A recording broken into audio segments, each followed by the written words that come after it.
अ, आगे हम लोग देखते हैं इस वीडियो में।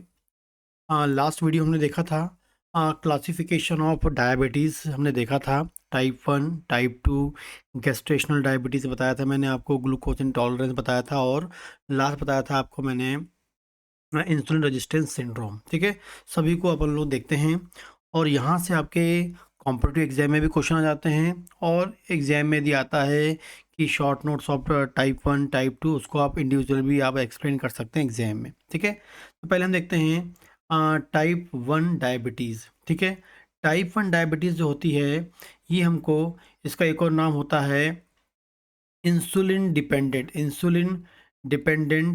Diabetes mellitus. ठीक है, इंसुलिन डिपेंडेंट डायबिटीज़ मेलाइटस हम बोलते हैं। जो हम लोग यहाँ डायबिटीज़ देख रहे हैं एग्जैक्टली वो कौन सा है, डायबिटीज़ मेलाइटस है। डायबिटीज़ इंसिपिडस भी होता है, लेकिन हम लोग यहाँ जो देख रहे हैं डायबिटीज़ वो एग्जैक्टली कौन सा है, डायबिटीज़ मेलाइटस है। तो टाइप 1 को हम लोग क्या बोलते हैं, इंसुलिन डिपेंडेंट डायबिटीज़ भी बोलते हैं। इंसुलिन डिपेंडेंट डायबिटीज़ इसलिए बोलते हैं क्योंकि इसमें क्या होता है, आपको बताया था मैंने कि हमारी बॉडी में जो है वो ब्लड में क्या आता है, शुगर या ग्लूकोज का मॉलिक्यूल आता है और इस ग्लूकोज के मॉलिक्यूल को सेल में पहुंचाने के लिए एक इम्पॉर्टेंट हार्मोन का नाम होता है इंसुलिन होता है। ठीक है, इंसुलिन जो होता है ब्लड में सर्कुलेट होता रहता है और जैसे ही ग्लूकोज अंदर आता है वो ग्लूकोज को क्या करेगा, इंसुलिन क्या करेगा, सेल के अंदर ट्रांसपोर्ट करवाता है। ठीक है, मतलब इंसुलिन की प्रेजेंस में ही ये इंसुलिन ही क्या करता है, इस सेल में एक रिसेप्टर से जुड़ता है और वो रिस्पॉन्सिबल होता है ग्लूकोज को अंदर पहुंचाने के लिए।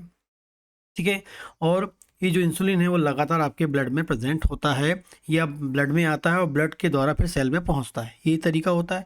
लेकिन जब हम टाइप 1 की बात करते हैं या इंसुलिन डिपेंडेंट डायबिटीज़ की बात करते हैं तो इसमें होता है कि जो आपके ब्लड में सर्कुलेटिंग जो इंसुलिन होता है, सर्कुलेटिंग इंसुलिन कैसा होता है, एब्सेंट होता है। सर्कुलेटिंग इंसुलिन कैसा होता है, एब्सेंट होता है, या हम बोलेंगे उनकी बॉडी में जो बीटा सेल है वो इंसुलिन फॉर्म ही नहीं कर रही है, उनकी बॉडी में इंसुलिन बन ही नहीं रहा है। ठीक है, तो ऐसे ह्यूमन या ऐसे पर्सन जिसकी बॉडी में इंसुलिन बनता ही नहीं है, अब इंसुलिन बनेगा नहीं तो वो ब्लड में आएगा नहीं और ब्लड में आएगा नहीं तो ब्लड में क्या होगा, सर्कुलेटिंग इंसुलिन कैसा होगा, एब्सेंट होगा।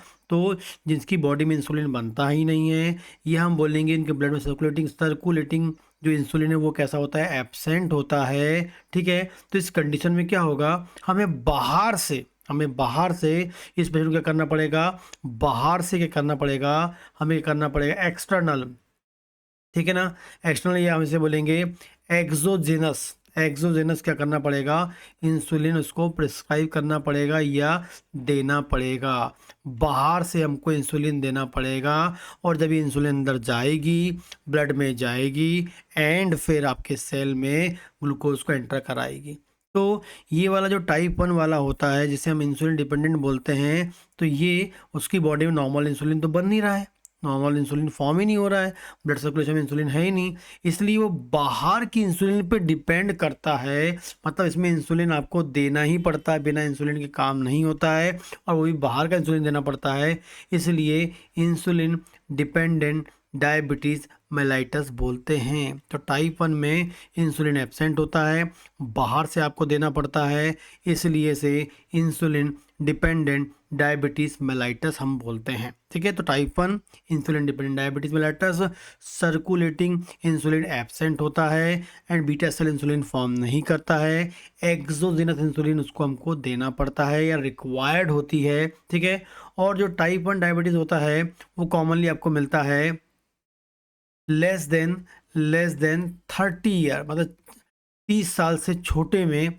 या ठीक है 30 ईयर ओल्ड्स, मतलब आपको 30 से कम एज वाले में आपको ये मिलता है डायबिटीज जो है टाइप 1 या इंसुलिन डिपेंडेंट डायबिटीज मेलाइटस। ठीक है, तो इसमें से कॉम्पिटिटिव एग्जाम में क्वेश्चन आ सकता है टाइप 1 को हम एक चीज़ और क्या बोलते हैं, इंसुलिन डिपेंडेंट। ठीक है ना, इसमें सर्कुलेटिंग इंसुलिन कैसा होता है, एब्सेंट होता है, बीटा सेल का फॉर्मेशन जो होता है इंसुलिन का वो भी एब्सेंट होता है, एक्सोजेनस इंसुलिन की डिमांड होती है और लेस देन 30 ईयर में हमको ये मिलता है। ठीक है, ये आपको याद रखना है, टाइप 1 की हम लोग बात कर रहे हैं। फिर हम बात करते हैं टाइप 2 की बात करते हैं। तो टाइप 2 है वो क्या है, टाइप 2 जो है इसको हम बोलते हैं non insulin dependent diabetes mellitus, non insulin dependent diabetes mellitus, non insulin dependent diabetes mellitus ही बोलते हैं। मतलब इस पेशेंट में क्या होता है, इंसुलिन बॉडी में होती है, बॉडी के अंदर इंसुलिन होती है, ठीक है। हो सकता है कि उसकी मात्रा कम हो गई हो, उसका लेवल कम हो गया हो, या उसका फॉर्मेशन कम हो रहा हो, ठीक है। या हम बोलेंगे, पहले हमने क्या बोला, लेवल कम हो गया हो, फॉर्मेशन कम हो गया हो, या हम बोलेंगे इंसुलिन रेजिस्टेंस आ गया हो, इंसुलिन रेजिस्टेंस आ गया हो, ठीक है।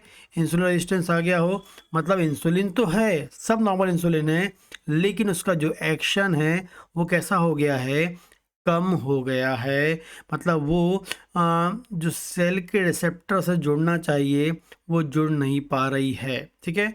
तो डायबिटीज़ टाइप 2 में या इंसुलिन नॉन इंसुलिन डिपेंडेंट में क्या है, इंसुलिन है बॉडी में, लेवल कम है, फॉर्मेशन कम हो रहा है, ये सब कुछ नॉर्मल है, लेकिन इंसुलिन रेजिस्टेंस हो गया है, इंसुलिन यहाँ पर होता है, ठीक है।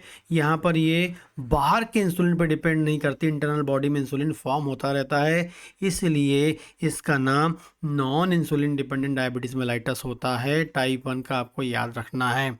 जनरली आपको मिडिल या एल्डरली एज में मिलता है, या हम बोल सकते हैं 40 साल के बाद, या मिडिल या एल्डरली एज में आपको याद रखना है, मिडिल या एल्डरली एज में आपको, मिडिल एंड एल्डरली एज में आपको मिलता है, ठीक है। अगला जो पॉइंट है आपको याद रखना है, वेरी कॉमन होता है, वेरी वेरी कॉमन होता है। डायबिटीज़ टाइप 2 क्या होता है, वेरी वेरी कॉमन, एग्जाम में आ गया कौन सा डायबिटीज़ टाइप वेरी कॉमन होता है, वो टाइप 2 होता है, आपको याद रखना है। एंड इसकी जो डायग्नोसिस जो होती है वो ओकेजनली होती है, जैसे आपने सिंपली ऐसा ब्लड टेस्ट कराया और उसमें आपका शुगर बढ़ के आ जाता है, तो ये जिसकी डायग्नोसिस जो होती है वो बाय चांस होती है, या आप कोई और चीज़ का टेस्ट करा रहे थे और वहाँ पर डायग्नोसिस हो जाता है, ठीक है। तो जब भी हम डायबिटीज़ टाइप 2 की बात करेंगे, वेरी वेरी कॉमन मिलता है, टाइप 1 टाइप 2 किसी टाइप में वेरी कॉमन है, मिडिल एंड एल्डरली एज में मिलता है। इसे नॉन इंसुलिन डायबिटीज मेलाइटस बोलते हैं। क्यों बोलते हैं, क्योंकि उसकी बॉडी में इंसुलिन है लेकिन उसकी मात्रा कम है, लेवल कम है, या फॉर्मेशन कम हो रहा है, या नॉर्मल बन रहा है लेकिन रेजिस्टेंस प्रोड्यूस हो गया है। एंड आपको याद रखना है, इसकी जो इसकी डायग्नोसिस होती है वो आपकी बाई चांस हो जाती है, या हम बोलेंगे ओकेजनली हो जाती है, आपने कोई टेस्ट कराया था और उसमें निकल के आता है, ठीक है। तो ये टाइप 2 और टाइप 1 के बारे में अपन ने देखा। अगले टाइप्स जो हैं वो नेक्स्ट वीडियो में हम लोग देखने वाले हैं, ठीक। इसके अलावा और कोई क्वेश्चन हो तो आप मुझे कमेंट कर सकते हैं।